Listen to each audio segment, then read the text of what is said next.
दोस्तों, स्वागत है आपका हमारे podcast show youth club India में। आज का जो वीडियो है ये एक इन्फॉर्मेटिव वीडियो होने वाला है। इसके अंदर हम जानेंगे कि को ऑप्शन नगर सेवक, जिसको हम मराठी में स्वीकृत नगर सेवक भी बोलते हैं, कि किस तरीके से चुने जाते हैं, इनका काम क्या होता है, इसका क्राइटेरिया क्या है। आज इसी ताल्लुक से हम अपनी वीडियो में बात करेंगे और सरल सिंपल सादी भाषा में आपको समझाने की कोशिश करेंगे। हमारा सब में पहला इसमें क्वेश्चन आता है कि ये स्वीकृत नगर सेवक होते कौन है, इसका मतलब क्या है। तो हर नगर परिषद, नगर पालिका, महानगर पालिका के अंदर जैसे आम नगर सेवक चुने जाते हैं, उसी तरीके से स्वीकृत नगर सेवक भी चुने जाते हैं। इसका महानगर पालिका, नगर पालिका का जो कानून है उसके तहत जो भी एक नगर पालिका है उसका टोटल परसेंटेज के हम 10% के हिसाब से स्वीकृत नगर सेवक चुनते हैं। भारत के संविधान के हिसाब से जो लोढा कमेटी बनी थी, उस नियम के बाद में ये चीज़ हमारे अमल में आई है कि हम स्वीकृत नगर सेवक, जिसको हम को ऑप्शन नगर सेवक बोलते हैं, वो चुने जाते हैं। अभी ये कौन होते हैं? ये वो लोग होते हैं, वो कैंडिडेट होते हैं जिनको हम लोग आम नगर सेवक के जैसा वोट डालकर चुन के नहीं लाते।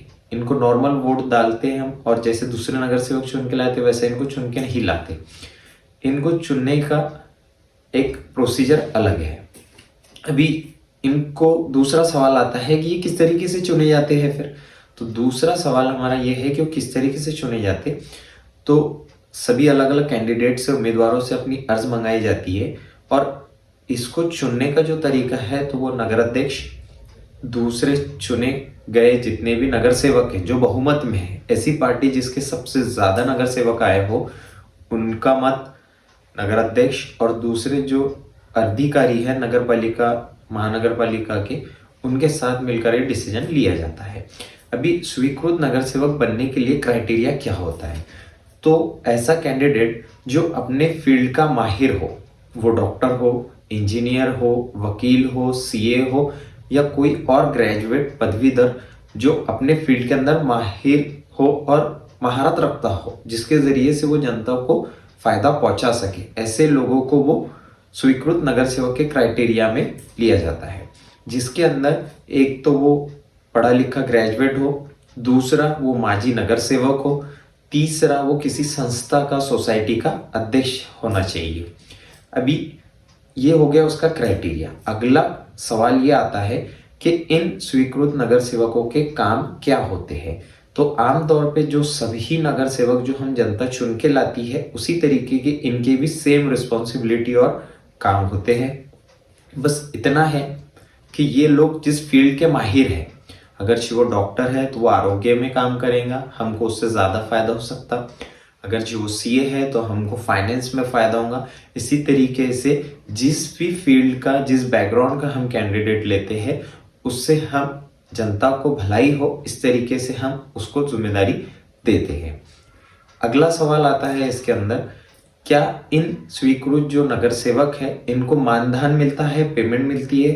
तो हाँ, इसका जवाब यह है कि जो नॉर्मल आम नगर सेवक होते हैं उन्हीं के तरह इनको भी मानधन मिलता है, पेमेंट मिलती है मंथली। जो भी 15,000 से 25,000 का जो महाराष्ट्र में क्राइटेरिया है, उस हिसाब से इनको भी पेमेंट मिलती है। अगला क्वेश्चन है, क्या इनको समिति में ली जाती है, मतलब इन कैंडिडेटों को समितियों में नियुक्त किया जा सकता है क्या? तो हाँ, जैसे आम दूसरे नगर सेवकों को लेकर हम आरोग्य समिति, उसके बाद में एजुकेशन की समितियां बनाते हैं, तो उसमें इनको भी मौका दिया जाता है।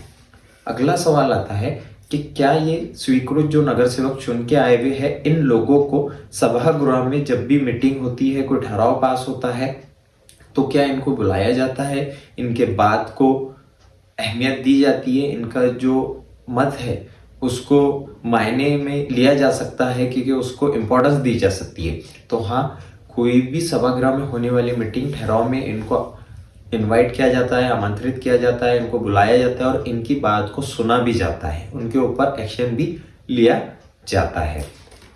अगला सवाल आता है कि जैसे आम नगर सेवकों को नगर सेवक निधि मिलती है साल भर में, क्या इन स्वीकृत नगर सेवकों को भी मानधन के साथ साथ निधि भी दी जाती है क्या? तो हाँ, इन लोगों को भी कुछ परसेंटेज के हिसाब से इनको निधि दी जाती है कि उनको दिए गए अपने एरिया वार्ड के अंदर उस निधि के पैसों के काम से वो विकास का काम कर सके। अगला सवाल आता है कि ये जो स्वीकृत नगर सेवक है, क्या इनको जनता इनकार कर सकती है? अगरचे मतलब कोई कैंडिडेट को स्वीकृत नगर सेवक के तौर पर चुना गया है, तो क्या जो आम जनता है वो इनको इनकार कर सकती है?